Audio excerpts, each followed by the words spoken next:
Okay. Have you been recording? Yeah, cool. Okay, cool. Okay, cool. Welcome to the ASG podcast, everyone. Today we have two special guests. We have Charlie. Woo. And we have Jay. Woo. Charlie's a music director. Jay is part-time pimp and music producer.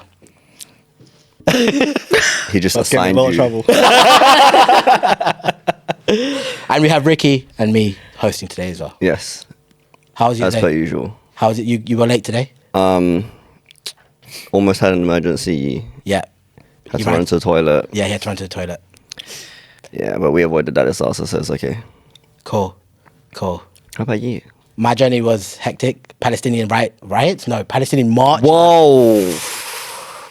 We have to edit that one. Fuck it up. Palestinian marches are happening. To be fair, we should riot. Because fuck the government. The government in general, okay. Yeah, not, fuck our okay. I was in Victoria and it was very difficult. I know you had trouble coming in from where, I'm not going to say where, but Ends. ends. And Yeah. Charlie was mocking us because her journey was easy and lesson.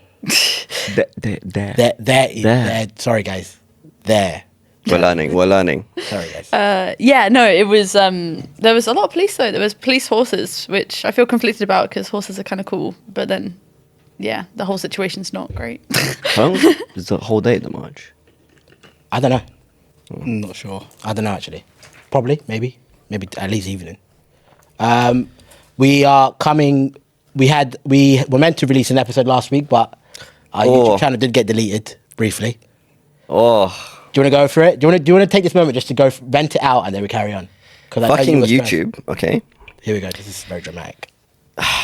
No strikes, nothing, no warnings. We got banned, and then we got an appeal. We told us to appeal and then wait 2 days for a fucking response, right? And then the next day it was just like, your ID has been deleted. I was like, what? And I went through like Instagram, TikTok, Twitter, emails just to try and get it back for like the whole day, for 2 days. Yeah. But we got it back. But I'm just pissed off because they still didn't give me a reason. And for small creators, it's like it's happening everywhere. And then some people might give up on their passions because that shit happens. Yeah. So I'm just not really satisfied with the end result. Has that? We got it back. Yeah, but we got it back though. Has that ever happened to you guys? Where you just got cancelled or deleted without expectations? Or I mean, Instagram was down the other day when I was announcing my single coming out. Instagram was down? Yeah, it was everyone? down for it was down for everyone for like 45 minutes. But it was like literally at the moment I was about to post, and I had to then speak to the record label and everything to work out like what to do because we didn't know how long it was going to be down. And it's so funny because it's so trivial, but when you work in this industry, when a social media platform's down, it's a really big problem. Yeah. Yeah, because for others it's just scrolling entertainment, but it's actually work for you guys and stuff, right? Yeah. This platform. How comes your social media, you've deleted a lot of the posts? It seems like it's very sparse. Before, like back then, I was like more like, yeah, let's do the whole public eye thing and just like keep posting out. Yeah. Now I'm a bit more reserved with my kind of style. Yeah. I like to work behind the scenes a lot of the time now. Yeah. So I try to keep everything like more private. Yeah. But I do like have stuff on my reels. Yeah, I saw that. Just to kind of show like The dirty still Christmas active. song, man. Huh? The dirty Christmas song. It's a vibe, I like it. I would say was it? I mean, it was a bit sexual. Yeah. a bit- I mean, What was sexual about it to you? Huh? What was sexual about it to you? Why did you think it was a bit sexual? It just felt sexual. It's just a feeling, bro. Great insight. Carry on. well, I think I achieved the goal of that then. Okay. Yeah, so it that was meant the to be- intention. Okay, all right. Early Christmas presents. All right, thank you. But Yeah. you might not be seen like, what's the word? Man, my English is bad. That big in the public eye. But I heard that Nakomino is very reputable in the music industry. So Nakomino is so it's me and one of my very close friends out in LA. So we kind of joined forces together because we've been producing together for quite a long time. I say a long time. It's probably about 3 years, and we've kind of figured that our styles just kind of click. even though they're very kind of different, but they do click. So we thought, okay, cool, let's try this out. Nakomino, basically broken down, is, so he's Nady, my first name's Marlon, so Nakomino, and then this whole thing, so in like Philippines, people go like, ay, nako, and then the Mino bit was just like, it's just something that just fucking came up. So it's just like, Nakomino, because it just flowed. Yeah, it flows. It flows. Yeah. But yeah, we've been working with 2 other friends. Oh, so I thought he was gonna start dropping big names. So they're called Cat Piss. But Okay. Is it DJ Cat Piss or is it? No. Oh, okay. Yeah, so they're 2 rappers, and Where they're based? UK? we're or- based in LA. LA as well. Okay. Yeah, and they're kind of doing their thing up there, so we're working with them as well. I can't disclose on what signings and stuff are going to be going on, but It would help. It would help our algorithm if you did. The views. but yeah, as far as that, that's as much as I'm going to say about Nakomino for now. Okay. Okay. How did you meet him? So funny story. So one of my other homies, mutual friend of ours, Sammy, he knows this girl who was a singer, and he was like, yo, you got to produce some stuff for her. She was like, she's really into R&B, this and that, and obviously you got that whole West Coast vibe. She's like, I think you guys would totally like kick it. I was like, okay, cool. Let's hear. I'd love to hear like what she's got. He actually set up a FaceTime call with all 3 of us to kind of just like have the introduction, have a chat. Little did I know that Nady was in the other room, and Nady was actually dating her. Yeah. And then so when me and Nady kind of like spoke about this like after like they had broken up afterwards, he was just like, yeah, I just remember like, who's this motherfucker on the phone she's talking to? and now I'm thinking, Pretty good like, American accent. bro, it wasn't me. Like, but I mean, yeah, me and Nady are like we're real cool now. Like I see that guy's my brother. Likewise for him as well. And yeah, we're pretty much on the same page when it just comes to kind of a lot of things. Wow. Fair. So how did you start your journey? Because I've been looking at some of your rap sheet or whatever you call it, and it's pretty extensive. I mean, I've got stuff. You worked in, you helped out with the Natural History Museum. You started Beyblade tournaments. You worked with BBC a lot. Dua Lipa. Oh yeah. Your index finger training. Well, there's a lot here. So how did you go from music director to all of this? How did this all happen? That is such a funny cherry pick selection of things. Yeah, it is, isn't I it? listened to everything you said there. I was like, what? I guess, yeah. No, my background is like I started doing music as a kid, and I was really lucky to like get a guitar, and so I started just writing songs. I hated other people's music. Like I could not listen to music. I just didn't like it at all. And so I just started writing my like own songs, and I got a band together with like some kids in my school, and we started gigging when I was like 11. So that kind of got me into it, and then I was like doing various stuff in bands. And then one of the bands that I was in got like attention from like a big record label, and so we were like, we're gonna be famous. And then I got kicked out of school because I was taking music too seriously. But I then met loads of people, and I got to go to loads of recording studios whilst I was in this band. And I'd be like over the shoulder of the engineer, being like, "What does this button do? What does this button do?" And learned a lot about music production during that time. And then I like converted the shed in the bottom of the garden into a studio, and it was called The Den. And I recorded so much music there. We used to I say we, but like me and my mum used to go to like open mics and find people that wanted to maybe get some recordings done, and it was a very like safe sort of artist to work with because they have maybe never had any music recorded in the first place, so like I could try get better at music production. And then like the second thing I ever produced got played on BBC Radio 2, which made me like one of the youngest producers to like have a track on Radio 2. It was so wild, and it was like a folk. Yeah, I think that's a that moment. Well done. That's amazing. Oh my god! And then then I ended up winning a bunch of awards for like music production and engineering and stuff. And then I ended up working with like this really big UK writer as like a private writer producer for a couple of years. And then I got mentored by, do you know Fred again? Oh, I do. I saw his boiler room. Yeah. That you got mentored by Fred again. Yeah, and Ray, Emanike, and Camille. Like it was like. Who the hell do we have on this podcast? Every fucking episode, people are just dropping big Yeah, names. bro. Yeah. What? It just started. Yeah. We just started. Yeah, so that was really really sick. And then I started to get into musical direction quite a lot after the pandemic, because there were so many people that got like mega famous on TikTok, right? And they're doing these sellout tours and they've never done a live show in their life, or maybe never even been to a gig. So I kind of like went in and helped people build up these shows, and it was really amazing. I worked with like Piri and Tommy, I don't know if you know them, and Venby and Ellie Dixon and stuff. And so I was touring with them, and then I was like, I really like this. Like, I might have a go at just like making some of my own music. And obviously like I have all the experience producing for other people, and I write for a lot of other people as well. And then I've just seen all this live show stuff. I was like, I'm going to make some music like that. Like, and then with the training from Fred again and everything. So I made this music that's like indie drum and bass. And it's just like super upbeat, super hype. And then I got signed to Sony. Like, What the fuck is going on? This is what. that happened this like the beginning of this year. Wow. That's And then amazing. I've got 2 singles out already, and they've like, I don't know, like Yeah. there's like on Radio 1 and stuff. Like it's That's really amazing. sick. So I'm just like and then the Beyblade thing is because I have my single release party on the Yeah. 12th of March. I'm not sure when this airs, but like We will be there.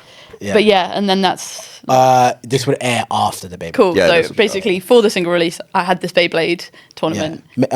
You're going to that, right? Yeah. Maybe with we Nicole. can include a little clip or something. If you Oh yeah. like If Oh we my God, record it. yeah. That's true. Clips of you performing as well. Oh, amazing! Oh yeah, Nicole she said came she to that has Leo clips of show. her performing. Yeah. We'll just record some stuff and then Yeah. should Sick, be yeah, here yeah. somewhere. Somewhere. We just, Cut it up. now. No, I'll do it now. Hello everyone, my name is Charlie. Okay. Hey, you gonna load up? You gonna load up?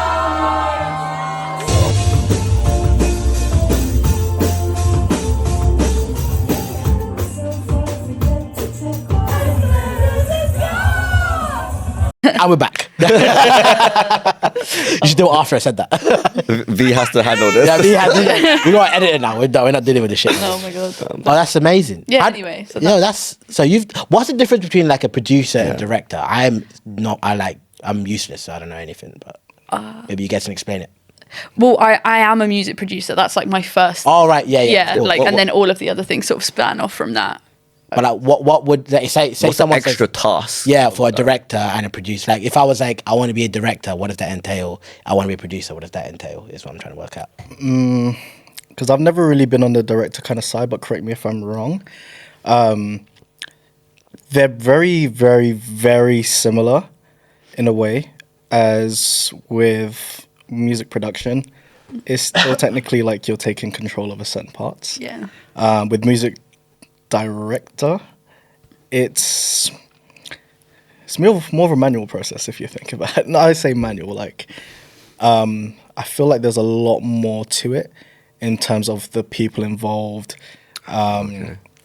You've got I'm trying to think. It's very hard for me to explain it because I've never really been in that position for me to kind of explain it, but it's just how I see it.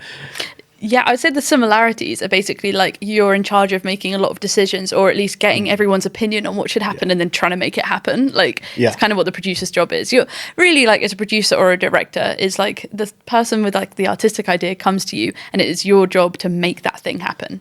So that's like the similarities. I'd say the difference is like when I'm doing music production, it's a bit more practical. Like, it's like very like factually you are doing something on a computer. As a director, it's a lot more holistic. It's like you're getting people's opinions, you're managing groups of people, you're organizing stuff, right, and like okay. so that's kind of the difference a bit there. So with the creative stuff, right? Because you say you guys are like in charge of the creative process and stuff. What happens when you work with another artist? Like, how do you balance like both sides of the creativity? So when it comes to stuff like that, it all depends on who I'm working with. So let's say I am doing something for a label, for an artist on the label. Majority of the time, I won't have that much creative freedom. A lot of it would be catered towards that artist. If I'm working with most like independent artists, a lot of the time what I would like to do is what before the actual session is just kind of preempt everything and just be like, hey, like the styles that you're going for, you've heard my styles, obviously this is kind of how we kind of got together to work together in terms of productivity within the space. It's kind of feeding off each other, but depending on who kind of has, I would say, more of the end goal is that we would like to have more creative control over it. So let's say we were going to have a release, well, we wanted to have a song with Nakomino. We'd work with another artist, let's say a rapper. We would like to have as more creative control over that track, because at the end of it, it's pretty much going to be released as a Nakomino with the feature. Yeah. That makes sense, okay.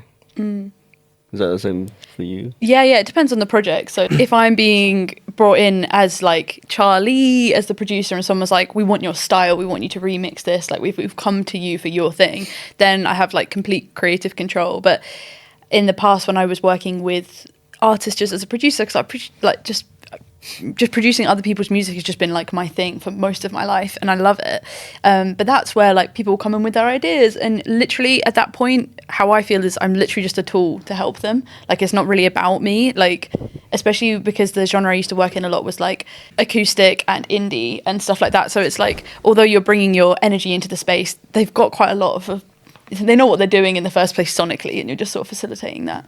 Okay, makes sense. Yeah.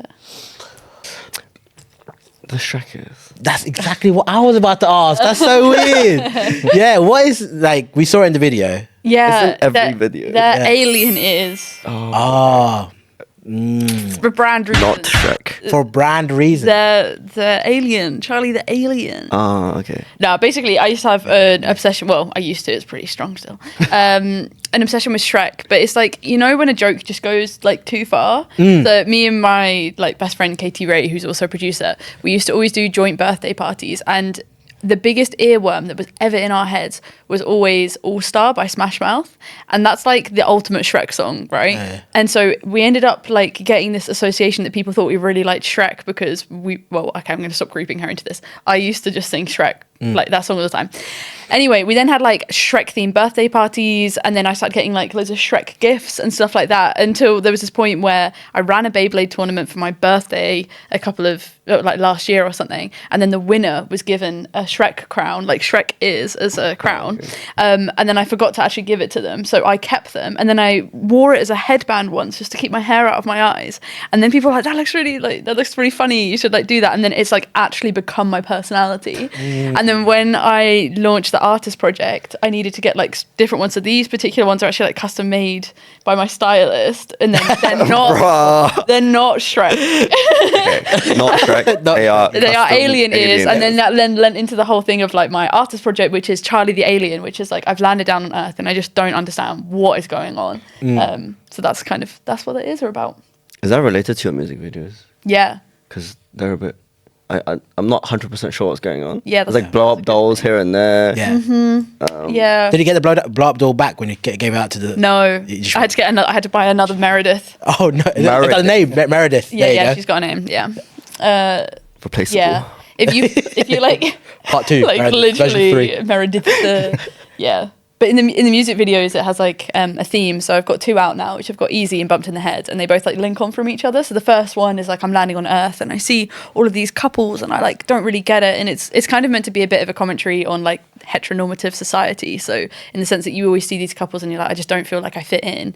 And then the whole like sort of joke is then I see a blow up doll in a shop window and I'm like, she's for me. And then I like take her on loads of dates and stuff. And then the next music video is me like making real life friends in the form of like Ellie Dixon.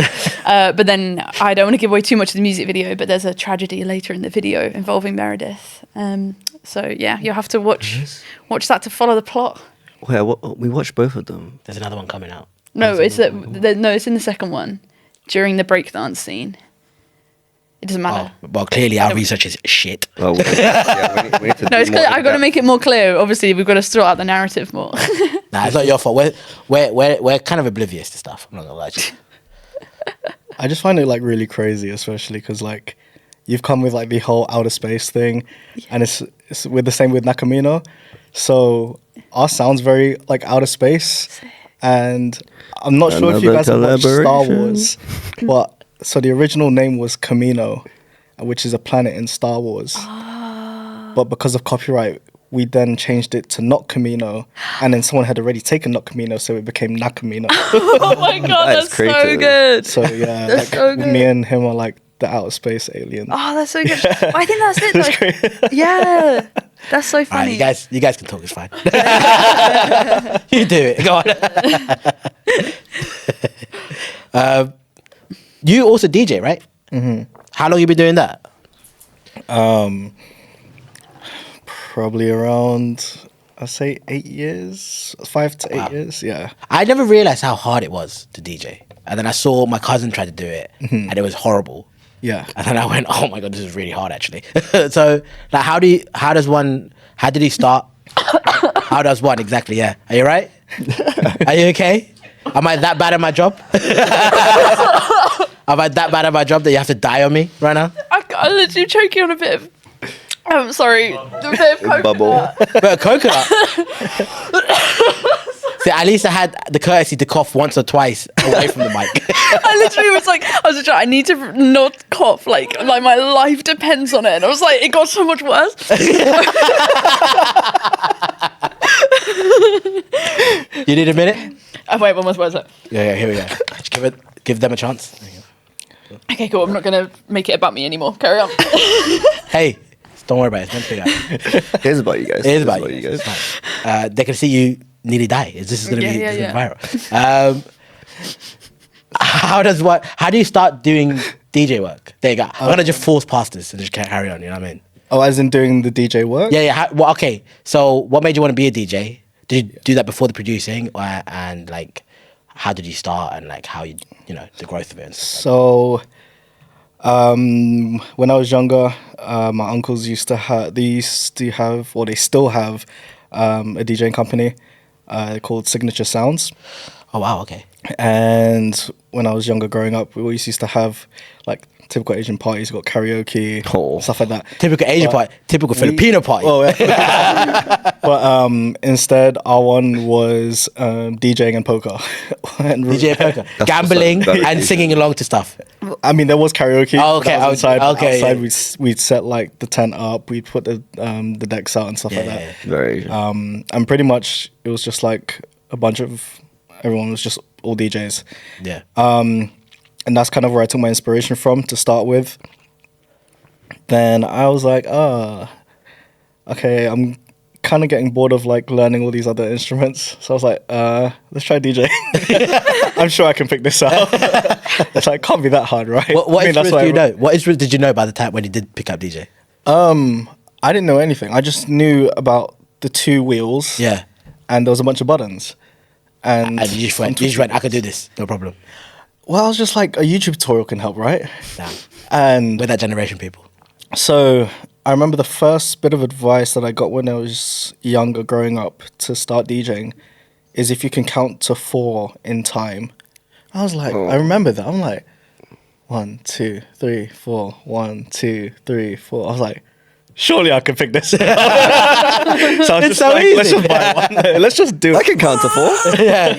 So I was just like, yes, let's just do it. And from there, I feel like the musical background kind of helped a lot. Yeah. In terms of being able to pick things up, and things just flowed. Learned how to, once I like understood my first kind of blend of a mix, I was like, okay, this isn't too bad. listen back to it, you're like, yeah, this is shit. Yeah, But then yeah. you keep doing it. And I've always had an interest for scratching. So one of my uncles, he was like crazy on the decks when it comes to scratching. And when I was younger, he did give me like a few lessons. So I was like, I need to kind of get that back. I was like, that's just cool. I feel like if people look at me as a DJ, I was like, I want to scratch. But you know, like there's with like an instrument, you put it that way, it's like you can always learn the basics of it, but to become a master of it, that's for me, scratching is that kind of master side of like tackling the decks. So once I pretty much got like the basics down, the rest of that time was just learning how to just scratch and just sitting there for like an hour a day just going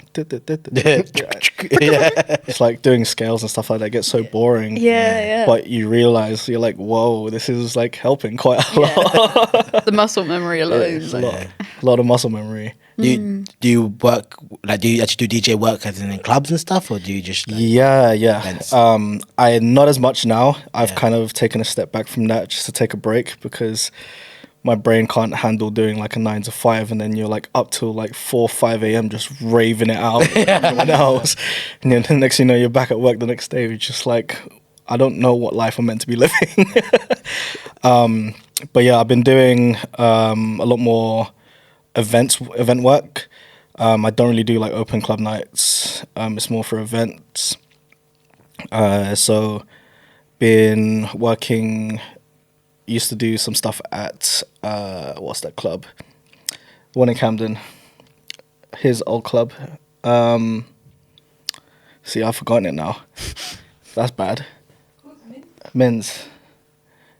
We're What was dropping this more club in names. Camden? I didn't go, man. Oh, okay. Well, he had a club in Camden, so I used to DJ there. But now I'm looking to do some more stuff in his new place in Mayfair. Other than that, just doing other events. So I've done like some stuff for like Red Bull, and some other people at like Box Park and stuff like that. Box Park Croydon?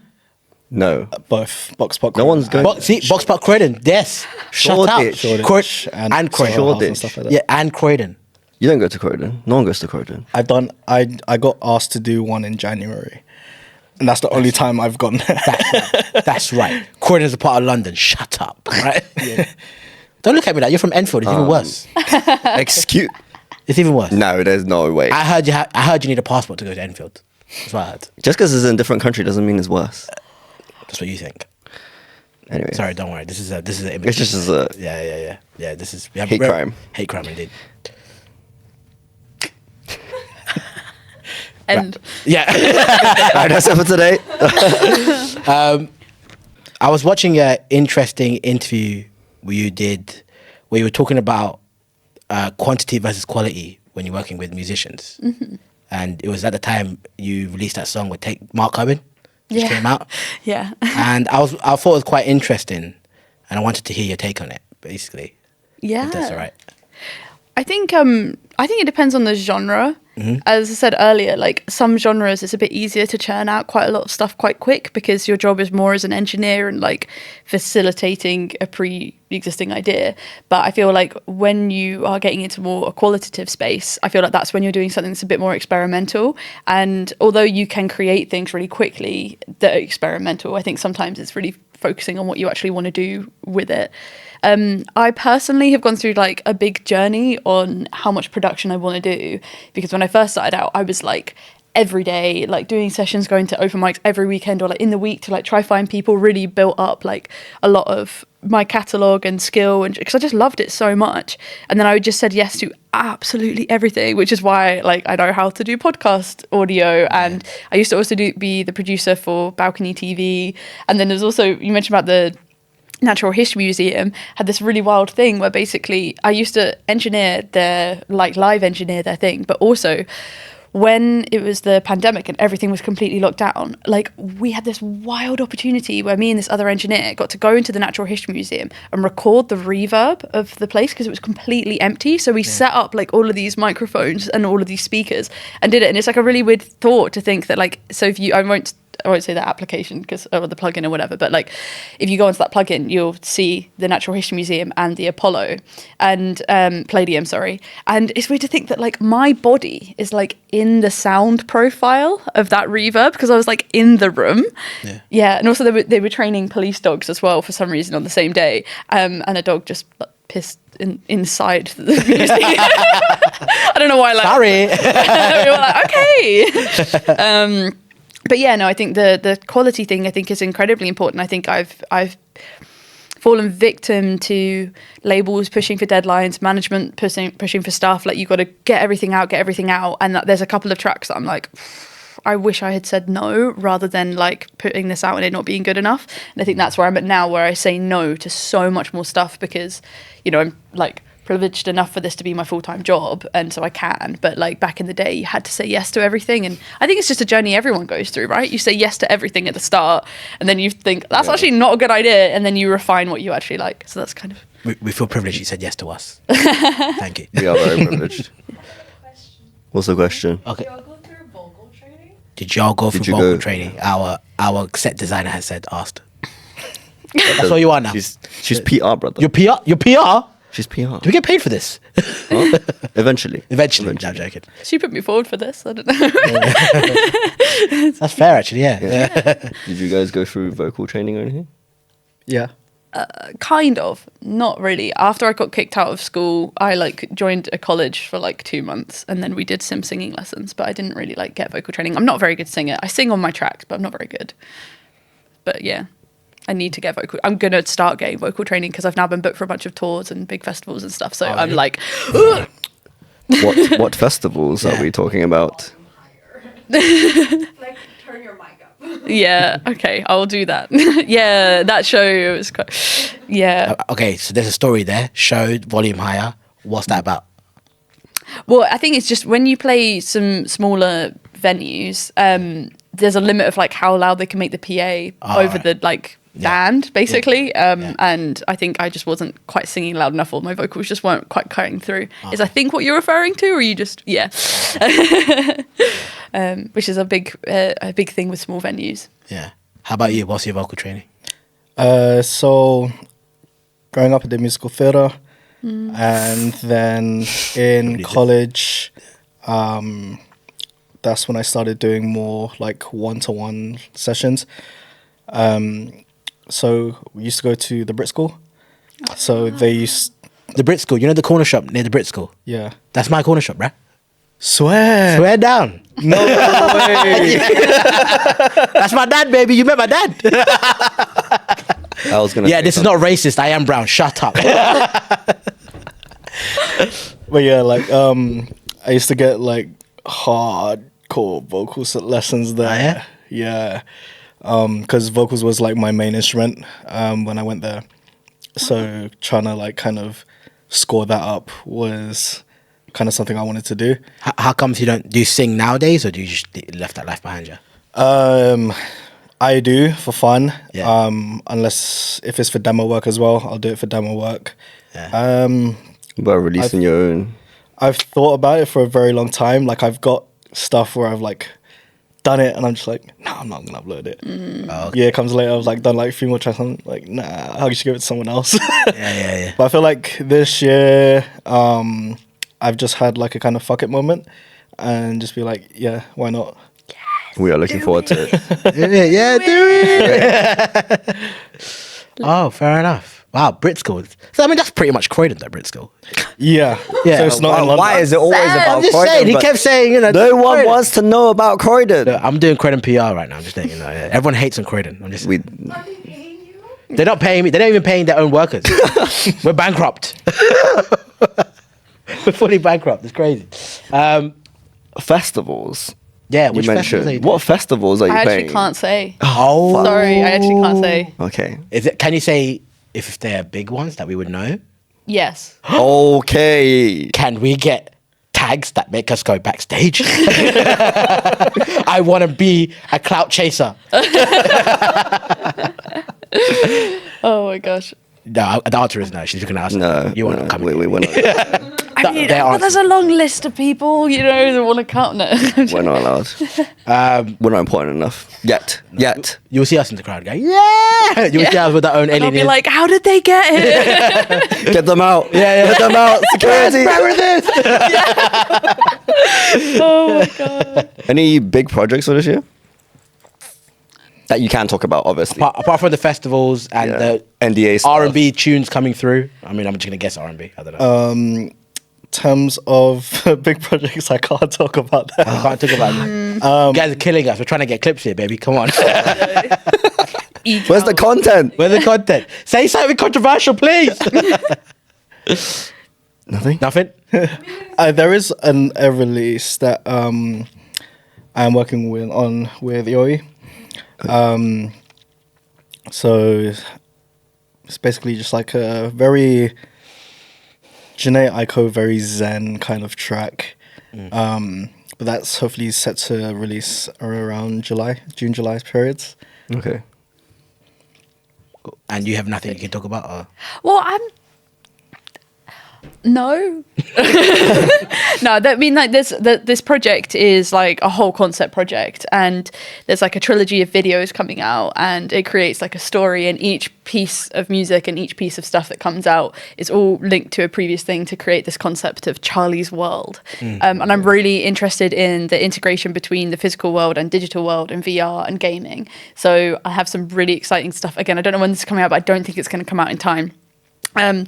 But basically, I have a big collaboration with a digital platform, and it's going to start opening up this concept of Charlie's world as a real place that you can actually visit and come and like, yeah, because I just really think it's like the future, and I think having better ways to do live shows online, into like entertainment, like involvement with the audience is so much better for like people that have accessibility needs. Maybe they can't come to a show, maybe they can't come to an event, or people who are international, or people who just can't afford to come, like, or just are busy and like or whatever. Like, I just really want to create this space where you can share art, you can share everything together, because I have a Discord server called Charlie's World, and it's basically a place primarily aimed at producers and writers, where like I have like different channels within it where you can be like brutally honest feedback, and then other producers like give feedback on it, and then I run these listening parties where you get to like come and then I play like all of the tracks that are submitted and everyone listens, and then me and like I get a few of my friends who are also producers or work at labels and stuff to like give feedback on. So that's something I like really care. If anyone, feel free to join. It's like free to join. Link it. But yeah, that's gonna then link on to an even more like digital concept beyond the Discord server going forward, which I'm literally so excited about. And it links to the last music video. It's like it's like a whole concept project. So yeah, I would say I have some exciting stuff coming. No, cool. Is that what the Lonely Club, is that what it's about? The Lonely Club is a production company set up by my director Lily Schickel, who is an incredibly good director and is my creative director in general on the project. So they're really involved in the concept with the ears and everything, as well as my stylist Charlie Roscola. So I have quite a team actually working on this, like to make it live. You seem to be involved in a lot of projects, because you also have the trans production company as well. Yeah, the Trans Creative Collective. The TCC. Yeah, I mean, that was something that has been an absolute incredible journey to be a part of. It sort of was spawned out of a lot of these amazing women in music events happen, especially because it's like International Women's Day yesterday and things like that. And as a non-binary person, or some of my friends were transmasculine, you are not welcome into the traditionally male spaces in the first place, but you are also not welcome into the women's spaces as well. So you fall into this thing where like you're left out of like a lot of opportunities. So we created the Trans Creative Collective as sort of a third answer to all of these things. And a big part of our ethos is that it's inclusive, not exclusive. Everyone is welcome. We don't want to separate people. Like, the whole thing is we want to all be part of the same industry and help each other where we can. So we run production workshops, camera training workshops. We put on live gigs, platforming, and then we also do consultancy for companies. So we like go in and we basically just help them with the basics on like how to address people properly and what to do in your company if something goes wrong involving these topics. So that has been like a massive journey. It's been so incredible though. Like it's literally changed my life, and it's changed the life of a lot of people around me as well.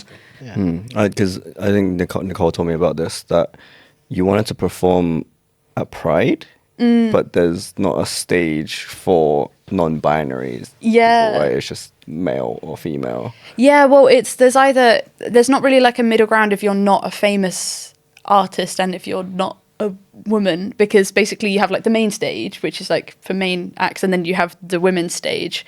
But if you fall into the category of like you've still faced a lot of the problems of being a woman in music, but you're non-binary, you also don't even get the platforming of that. So again, you just fall through the cracks again. So we don't have a stage this year, but we are a bit more involved. And we just want to help change that element. And then, yeah, we book anyone as well. You don't have to be trans, but obviously it's the aim. It's like a safe space for them, but it also Yeah. includes everyone who else. Yeah, it's very important to have allies involved in any movement, I think. That is true. Very true. Yeah. Should we bring it on to musicals now? Musicals. Yeah. Well, Actually, he did say that. music, because you said musical theatre, and Yeah. I'm a big fan of musicals. Okay. Like, I'm a big fan. I went to watch Book of Mormon the other day. I should- You're bringing up High School Musical right now. You crazy? Is that not? Is that? I mean, not, I love High School Musical, but come on. is that does not count as musical? No, of course it counts as a musical, No, bro. it is a musical, but if you're going to do it, sing Bet on It. That's the best one. That's the only one I know. I'm sorry. See, that's why you're not... Come on. And then from Breaking Free is the best one as well. Just letting you know. Anyway. Oh, I know that one as well. Okay, good. Okay. So you're into musicals, I'm Yes. guessing? Yeah. Do you still... Is it like you performed in them, or was it just... You trained in it and didn't like commit to it, or what was the story behind it? So, I did some training for black performances and stuff like that before. Pass on which ones I did. Why? Give it to us. Nope. Why not? Why not? But, Don't need to be ashamed, brother. no, because I was very, very, very young. Okay. It was just with musical theatre. Again, I loved it.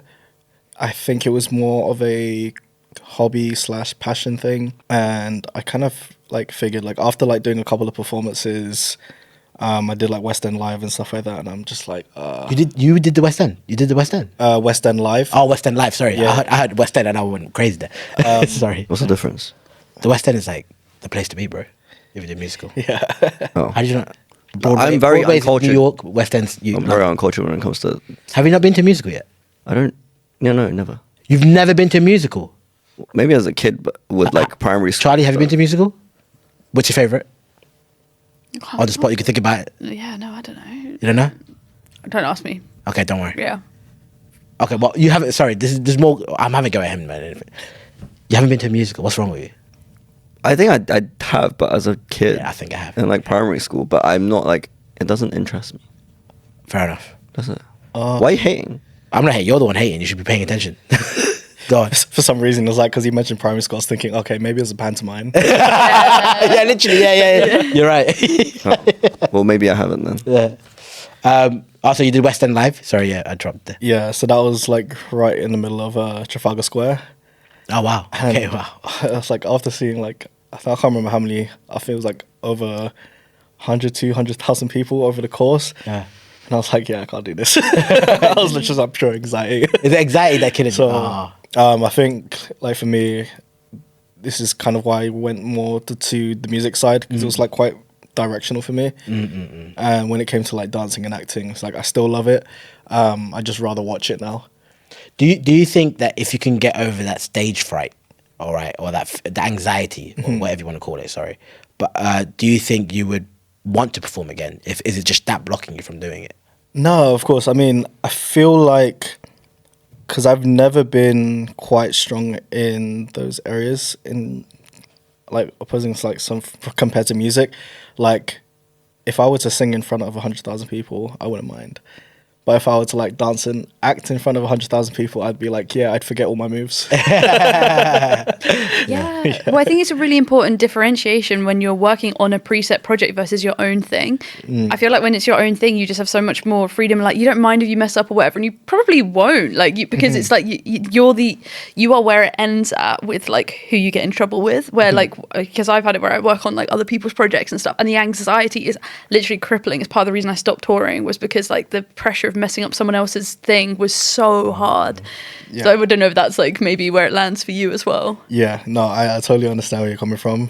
Yeah, I completely agree. Fair enough. Yeah. So you just watch musical theatre now, and that's Yeah. fine, really, isn't it? Would we ever, like, when you release your new stuff this year, would you ever perform it on stage? Yeah, Okay. I would. Yeah. Keep that in mind, Archie. For what? Our event. Oh, right. Oh, of course. Bro. Sorry, our team is pretty in shambles at the moment. No, I'm joking. Hey, don't say that. Don't say that. No. It's We're great. working on it. We're working on it. We're working. A vision in progress. So you guys were talking about how, you know, putting out work that you've regretted putting out or you're not as proud of. How do you move past it? How do you deal with that disappointment is the real question here, I think. How do you overcome it, move forward, you know? Should we go with Charlie first or should we go with Jay? Let's go, Charlie. Because Let's Charlie first. You're very positive from what we can feel and see. Like, how do you maintain that positivity? Because I think as creatives, there's always like, you know, depression days. So Yeah, no, I had a bad one yesterday. I think partly I think I got to a point where like I almost completely let go of sort of like preconceived ideas of what I should or shouldn't be doing. And I think the only way I've like managed to stay sort of positive is kind of like radical acceptance. Is like you just radically accept that some things are wrong and like you can't be as good as you want to be and that you can't do these things, but that doesn't mean that you shouldn't try. And I think like it's that. then like accepting your skill level and what you're doing and realizing that the reason that you did it was important. Like even one of the tracks, like, you know, there's not like one that springs to mind, but if there's any music that I'm like wasn't particularly proud of, I'm still glad I did it because it contributed so heavily to the journey I'm on now. It maybe really positively impacted that artist's career, or maybe it negatively impacted it. And then it meant that they realized they wanted to do something different. I think, yeah, it's that radical acceptance of like how to handle things going wrong. That's really important actually. Because I used to say that, well, I still say it, every failure is just a step in the direction of something right. yeah, it's just a learning. Yeah, it's just a learning point, and it's really important that, yeah. I think as well, I mean, this is like a new thought process I'm sort of beginning to formulate as I'm an artist because it's very different from being a producer. But I think it's also thinking that there isn't really an end goal.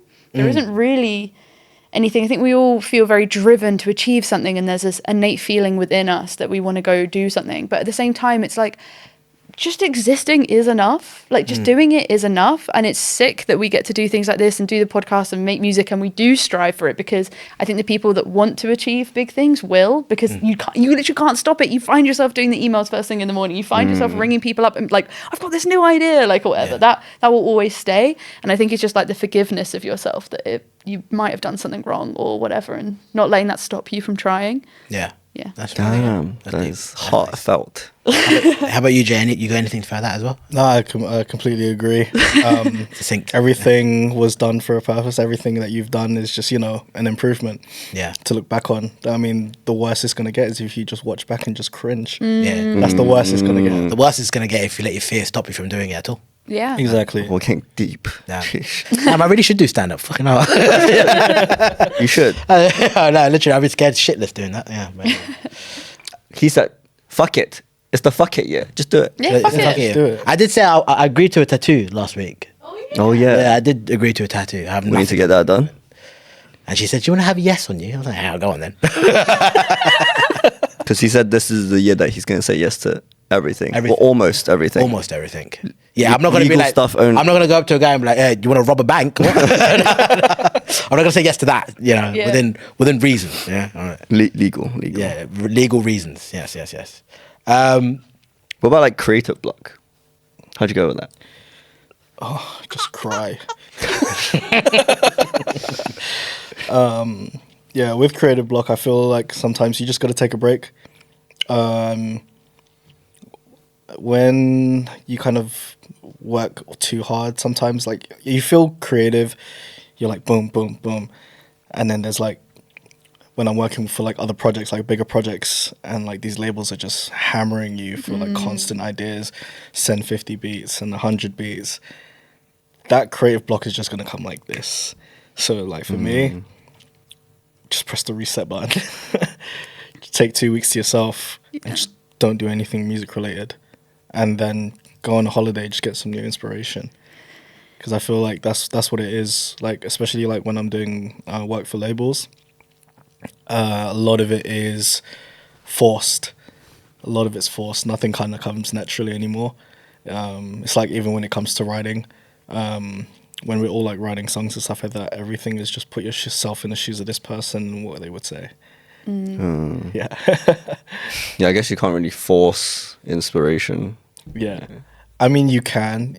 But to an extent, there's only so much you can do, especially especially in today's age, like almost everything's done, I feel like. So it's very hard to be creative whilst making it worthy of mainstream. I think that's where the real struggle is for me. Yeah. I always think about it, you know, like at school when you'd be like, oh, I lost the game, because you're like aware of the game. Yeah. I feel like you've like lost the game as soon as you start working professionally doing creative jobs. Like it's because you just cannot ever get that same feeling again that you got when you were independent or you were doing it as a side hustle or like whatever. It's like the creativity hits in a completely different way, and it's still really impressive creativity once you do it professionally, because I think a different thing motivates you. There's like this validation that you get, and you're like, I'm excited to share this because I know people are going to hear it. It feels different from the original one, which is like, it doesn't matter if anyone hears it, I like it for me. And I feel like you have to strike this balance between the sort of like, I don't care what anyone thinks, and also I really want to share this with people, and like to kind of motivate you. But yeah, I agree.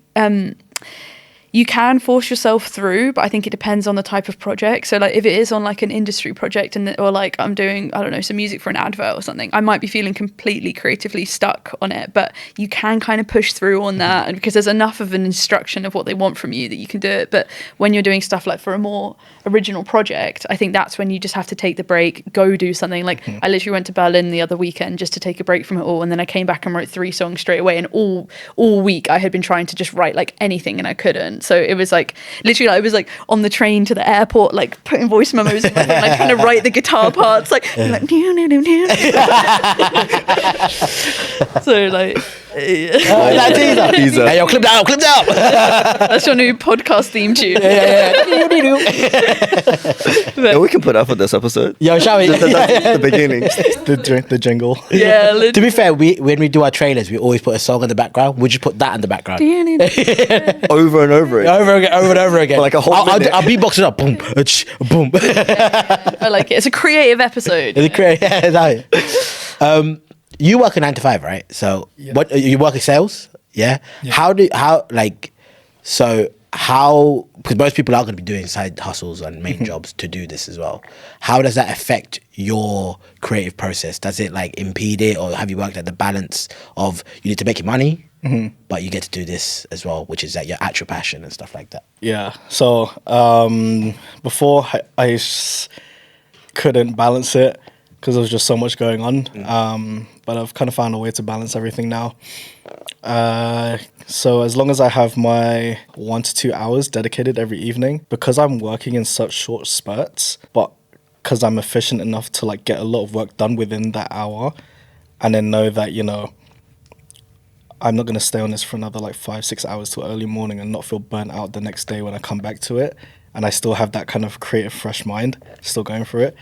I feel like for me that it's just made everything like a lot more easier, because I used to stress out so hard, and especially like when there's deadlines. But as long as like I've found to kind of time manage myself properly, then everything just became so much easier.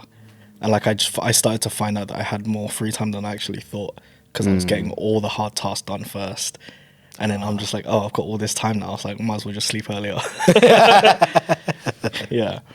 Because I feel like as creatives, a lot of us go through periods in our like phases where it's Oh, yeah, give it a second, yeah, for the...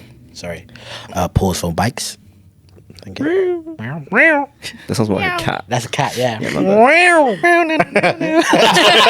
we're adding that to the intro as well. I think we should all, I think at the end we should all do it like Yeah, yeah. just have like In harmony. In harmony. Just the episode's cat people. Meow, meow, meow, meow. This has got real weird real quick. I think we should switch this. How did a bike trigger this? What is going on here? Actually, I don't mean to like jump on your theme, but based on even just like this, back with the creative block thing, I think a big problem with creative block is you're taking yourself too seriously. I think you think that it has to be a certain way, but sometimes I just do challenges where I'm like, I have to finish a song. And as long as you don't think it has to be anywhere, it could be the meowing cat guitar song or whatever, but at least you get that satisfaction of writing it. And you might think like, oh my God, that riff's actually really good. I should put it in this other song. So yeah, I think not taking yourself too seriously when you're writing is a really important thing. You'd be surprised how many songs you can get out with cat sounds. Me and my friends used to send voice notes. Like, I'm saying used wow. to. It was a month ago. And we just had voice notes of like, go, guess this song. Meow, meow, meow. No one ever like, I got voice notes on my phone. I'll send it to you after. Oh my God. And then we'll be like, Aladdin.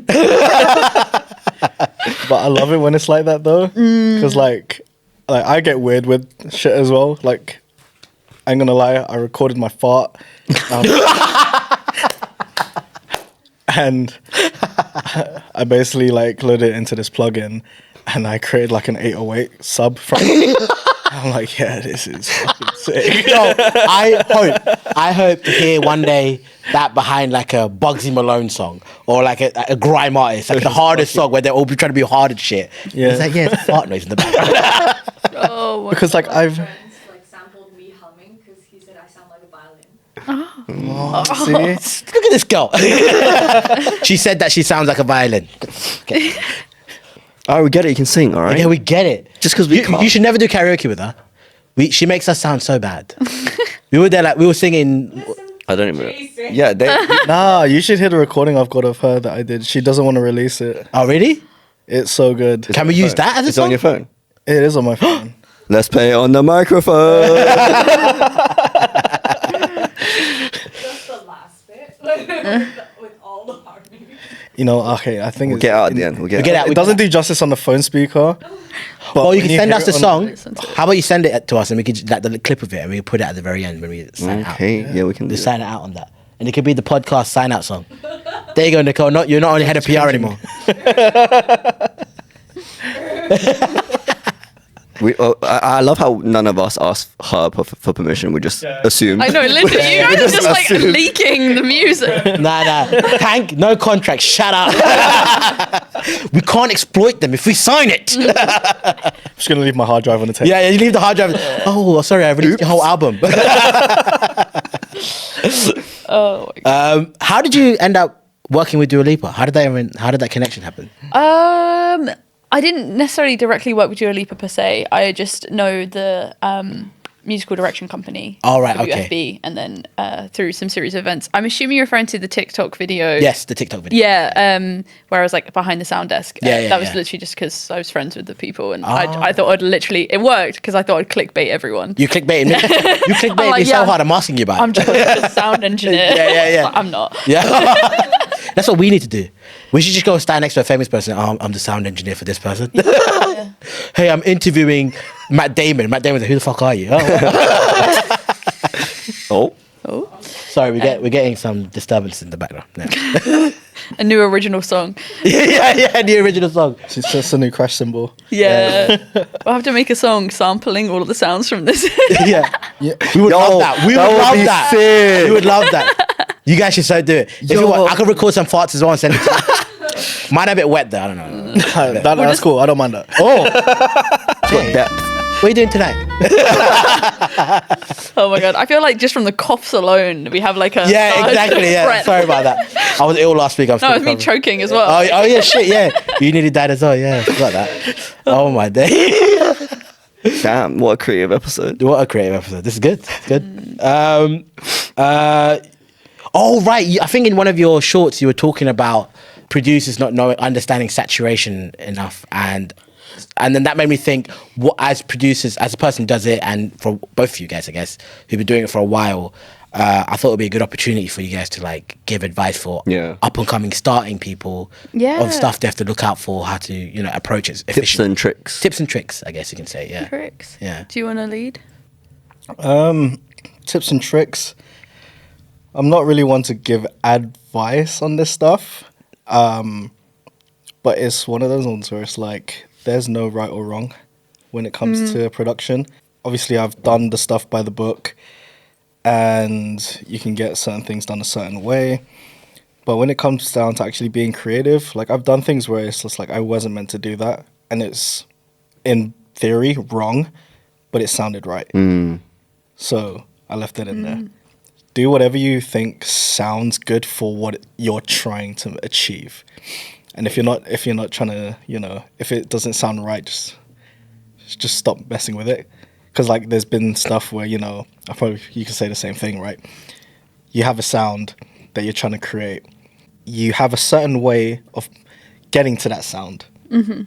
But halfway along that journey, it changes.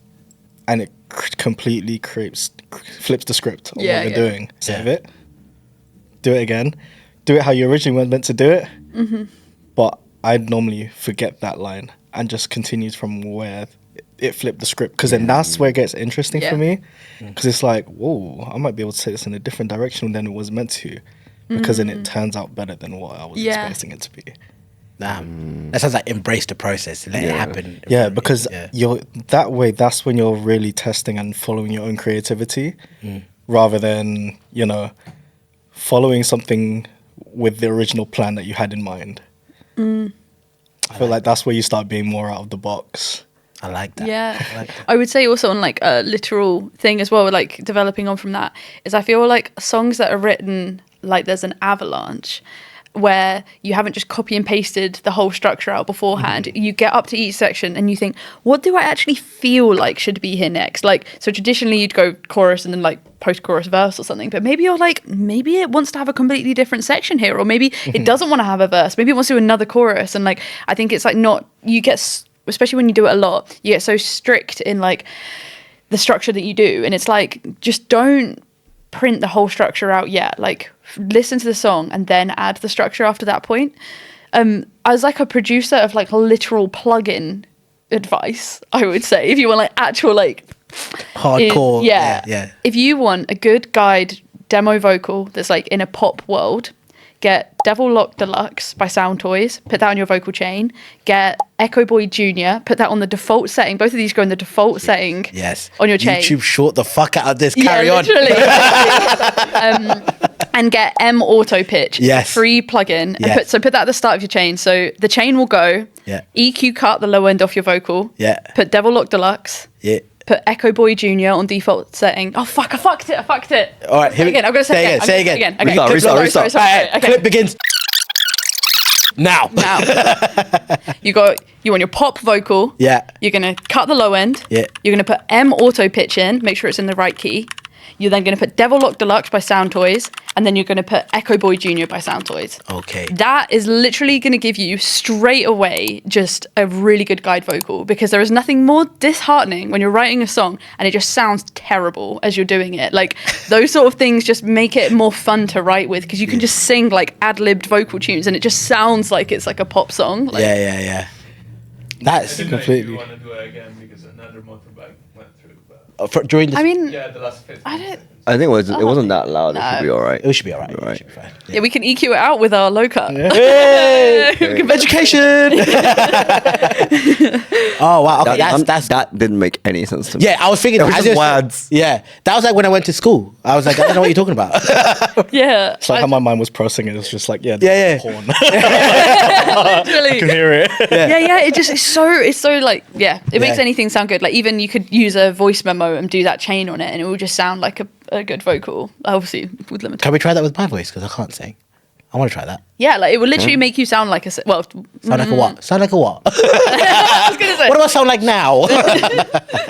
Oh my god. Oh wow, that's pretty cool. Yeah, I didn't understand any of that, but that sounded pretty fucking awesome. So it's perfect.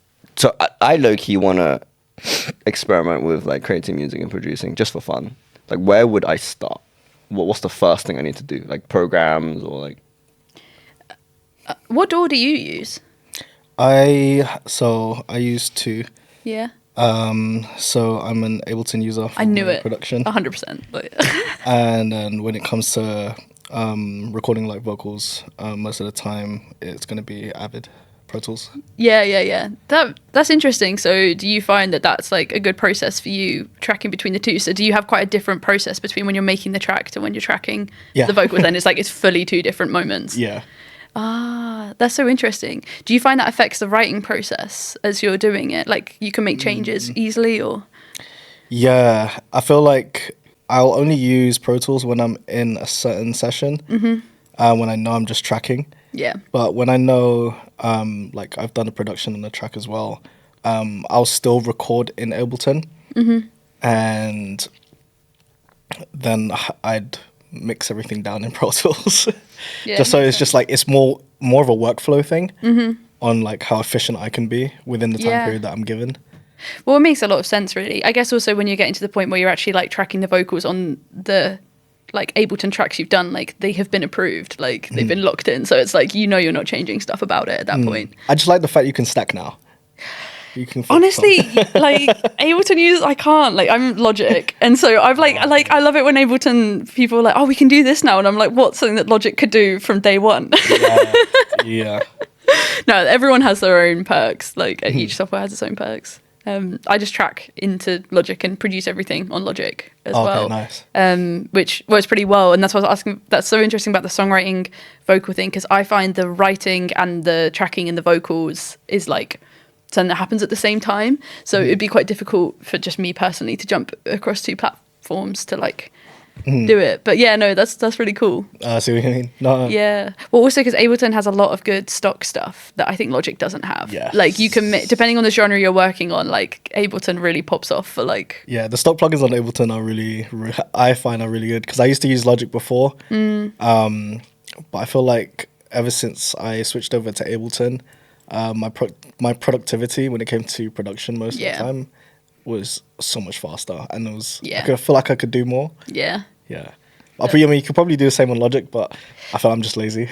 No, well, I think it's more genre dependent. So I do like a lot of guitar tracking, and I find Logic is really set up for that because like I don't really use any synths in my music. Like anything that sounds like a synth is actually a guitar, and I've just like manipulated it. And then I use a lot of like drum samples. Okay. So I find Logic is like quite like splatter paint and like fix it kind of as you're going along. Where I feel like Ableton's quite like grid based. Like it's really good for beats because it's Yeah. like very like loops it, and I don't know. And yeah, the effects are pretty. The default ones are just very good. Well, going back to the question, I feel like Logic would be like a good start. Yeah. If you were to start kind of making beats. But the first thing that I would do, because it's free, is just get an app where you can, just stack your own vocals and I can't see sing what you for can. shit. Huh? I can't sing for shit. Well, you know what? Like, you don't have to. Yeah. What is the goal? Is just being a producer For fun. for fun. Yeah. There we But go. does it sound nice, you know? Yeah. I More probably sound. shouldn't have done. Probably shouldn't have done that. I mean, auto-tune plugins exist. Yeah. True. Why do you care if it sounds shit anyways? If no one's gonna listen to it, it's just you, isn't it? No, but for my own satisfaction. Then do the vocal chain I said earlier. There you go. Oh, yes. This episode has everything you need. Stop complaining and do it. My bad. Okay, I'll do it. All right. I'll do I mean, we could turn you into like the next star, man. But imagine this guy's a pop star. I would laugh my head off. You know- I'll be there like he's a fraud. Not even my first hater, I made it. I made it. That'd be a cool YouTube video. What, Can me we turn hating him it? into a superstar in a week? Hey yo, We have like a single, done everything. We've got these. you got the look already. He's got the Yeah. look. Yo, shall we? I could be like your manager. I can do Fuck that. off. Why not? I don't I need to want do to. something in the video. I don't want you as manager. Oh, that's sad. It's like My Fair Lady or whatever, or like Pygmalion. What's that? Oh, it's like it's basically where they turn like this woman into like a fancy woman. Like Are you saying I'm not fancy? Everyone just shut the fuck up. Oh my god. Okay. I think we're trying to say. We're trying to say maybe you try too hard. I don't know. No, I'm joking. Now that's mean. That's really mean. I didn't think my feelings would get hurt in this episode. That's true. Why am I getting roasted right now? We believe in you. We're all here for your Exactly. artist career. Thank you. I Thank think you. you should sing us a song. I think you should sing. Yeah, I like that. Could you sing us a song? You know how you said you want to talk more on these podcasts? Start singing. Yeah, I said talking, not singing. Well, I think you should sing song. What song? Tag, what's your favorite song? Italian one. Italian one. Yeah. Yeah, that's not gonna work. It's not gonna brother. work. Any English language songs that you can? Blank. Mind is blank. Yeah, Mine is we're blank. not singing. Okay, let's move. I like High School Musical. Your songs. My songs, Like your my depression songs and karaoke. Yeah, we can't sing a depression song. on I the don't, podcast. we don't want to ruin the mood right now. Every time we go karaoke, he's like, let's go party. And he's like, I want to. It's like really sad. Really, really sad. How about you sing about High School Musical? Can we not? Why not? I don't want to embarrass myself. How about this? How about this? If we sing High School Musical, and if you guys are kind enough, we could try and make him sound better just from that audio. It's like one bar. We could put like the instrumental behind, and I'd melodine your whole. Oi, come on, let's try this. It'll be amazing. This is a lot of pressure. Sing Breaking Free. Because you know that song, right? I know the 2 words, 3 words. Go We're for it. breaking free, and then I forgot the rest. Oh no, we're soaring. Okay. Go on. Go. Nah. There was something in your face Come there on. for like a split Think second. of the views. Think of the views. Think of what you're trying to build here. Are you committed to this? Are you committed? This is the opportunity. I was promoting. Yeah, but this is gonna promote the skills. Jay's gonna show how even a shit singer could become a pop star. Savage. I mean, it's true. I can't even fight that allegation. Yeah, Are we all just waiting? yeah. Go on. All right, we're gonna count him down. Yeah. All right. 3. No, why don't you? Yeah, why don't you do it? Oh, You think I'm a pussy? Let's go. Yeah, I'm a pussy. I'll take it. Yeah.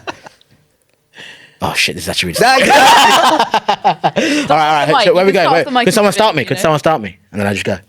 We're Nicole. breaking free. The sun wind flying. There's not a star in heaven that we can reach. Yeah, we're flying. We're breaking free. There we go. There we go. Yeah. Don't be scared, bro. Don't be scared. Thank you. Thank you. Thank you. Good job. Good job. Thank you. pretty good actually. Yeah, your soaring came in beautifully. Oh, was it? Yeah. Oh, sorry. Oh, shit. Fuck it. My girlfriend says that sound horrible. Oh, savage. I was expecting you to start getting into it. It's like hitting high notes. Yeah. Oh, yeah? Am I a good singer? I don't know. No, I'm not going to get ahead of myself. Potential? Potential. I can live with potential. This is turning into an egg. Well, that was a weird turn. Do you regret not singing? No. Bro, my heart is still palpitating. This is your show. No, I think it's my show now. I'm the one who sang. He already took over from the fucking first episode. Yeah, listen, you brought me on for a reason. All right? I did. Cool. I think that was a perfect place to end it because you guys have been great. I love the conversation between you guys. That was very informative. I'm sure that's going to help a lot of people. We loved having you on, and Promote your things. Yeah, we want to promote your things. Yes. Yeah. Promoting anything you're doing this year or You can go first. Cool. So got a single with Ioi coming out in June, July called No Broke Boys Allowed. Got another single with another artist managing called Giovanni, and that's like a little another that type of song. And got some other work coming out soon by September this year, as well as my own stuff hopefully. So look forward to doing that. Yeah. we will link that if we have the links. We will link that up. Yeah. And Yeah, we'll link up all the social medias will be there. Everything you mentioned, we'll put a link in it for you guys. Yeah, that's me. Sick. How about you, Charlie? I've just thought of a thing I just quickly want to insert into the advice thing. Okay. Don't be afraid to use free samples. And there's a site called, or a plugin called Splice, Yeah. where it has like everything. Everyone uses Splice. And basically you can type in like, I don't know, like drum and bass beat or something and just drag it in. And then that gives you like a really good foundation for just writing and it gets you like better on that. Anyway, that's just, it's really good for that. Don't be afraid to use that. In regards to promoting myself, I've just got loads of stuff online as Charlieeeee's World, and it's on Instagram, YouTube, like everything like that. I've got like all these music videos, which are like a trilogy set based off each other. And I've got lots of shows coming up, got some tours and things like that. So generally it's just like a community project as well. The TCC, which is the Trans Creative Collective. Yeah, that's kind of my things, but I'm just really excited. I feel like this is such early days. Like I only started a month and a half ago doing this artist project. So yeah. I'm just excited to see what happens. I love it. Excited. Oh yeah, I forgot about these ones. I brought these ones along. Oh my gosh, is that tech Oh decks? my god. They're just little skateboards. Oh with my- the brand name on them. That's so so cool. Where's mine? You didn't get one. What? You didn't get one. You're not important. I don't have one. I'm not important. You're not important. I just sang a song for you, motherfucker. God damn. I'll bring one next time. Yeah, please. Yeah. Oh, ooh. That's going to be the face of the product. Yeah. Oh my God, I got it. Yeah. Oh my god, it comes with a tiny screwdriver. That's Oh, yeah. Just in case it comes off the screws. Oi! Move aside, Beyblade. Skate fingerboarding is here. Oh, here we go. Oh. Yeah, Is that even on camera? No, we're editing that out anyway. That was a bit. No, that's getting left in. Oh, yeah, okay. It's not a weapon. Okay. I think I think that's it. Yeah. Everything. Thank you for coming on. That was coming. great. Thank you for having us. Hey, we loved it. Should we do like a little ensemble outro? Oh, meow. okay. How are we The doing? little riff again. I think, we No. What was it? I think we should do that riff, but the meows. Yeah. Okay. I agree. Meow, meow, meow. All together? Yeah. Yeah. Okay, yeah. cool. How does the riff go? What was the riff? I got it from you. Okay, we'll just do one that's like meow, meow, meow. Meow, meow. Okay. It just felt right. Okay. Practice. Yeah. 1, 2, 3. Meow, meow, meow, meow. Woof, woof. Might as well take that one. Thank you. This is awesome. Love that. That was, Awesome. that was very Thank fun. you. That was very fun. Good job. Yeah. Thank you for watching, people. We'll catch you soon. Thank you. When's it my turn?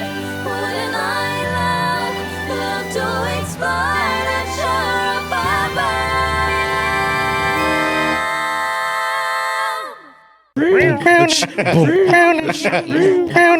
Boom.